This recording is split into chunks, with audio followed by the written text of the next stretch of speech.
নমস্কার বন্ধুরা, Bengali food রান্নাঘরে আজকে আমি এটা রান্না করছি। ঢেঁড়স টবগা বাটি করছি। টবগা বাটি করতে এটাকে ছোটো ছোটো করে কেটে নিয়েছি। আর এই যে কাঁচা লঙ্কা দিয়েছি, পেঁয়াজ কুচনো, সরষের তেল, নুন আর হলুদ।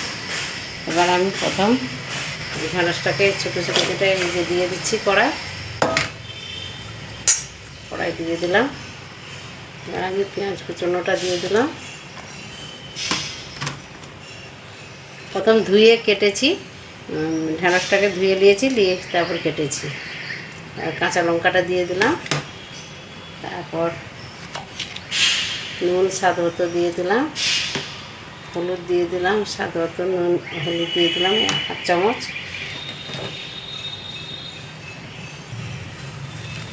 এবার আমি জল দিয়ে দিলাম। আর তেলটা আমি পরে দেব, একটু পরে, এখন তেলটা দেবো না।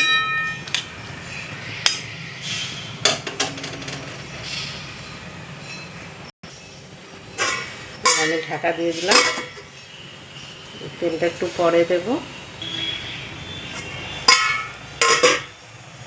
এবার আমি তেলটা দিয়ে দেব। সরষের তেল দিলাম, এটা পুরো শুকনো শুকনো হবে। করে খেয়ে দেখবেন, খুবই ভালো হয়। ঢেঁড়স বাটি হচ্ছে, আর একটু শুকনো হবে, আর একটু শুকনো হবে, তারপরে নামিয়ে দেবো। ঢেঁড়স বাটি হয়ে গেছে।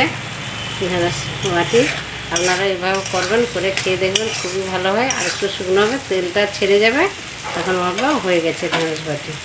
এভাবে করে দেখবেন, ভালো লাগলে বেঙ্গলি ফুড রান্না করে একটা করে লাইক। খুবই সুন্দর হয় খেতে, আপনারাও করে খেয়ে দেখবেন। নতুন খাবার আপনারা করে খেয়ে দেখবেন।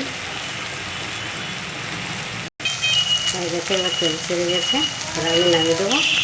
গ্যাসটা অফ করে দিলাম। আপনারা এইভাবে করে দেখবেন, ভালো লাগলে বেঙ্গলি ফুড রান্না করে একটা করে লাইক দেবেন। খেয়ে দেখবেন, খুব সুন্দর হয়। করে খেয়ে দেবেন, ভালো লাগলে বেঙ্গলি ফুড রান্না করে একটা করে লাইক দেবেন।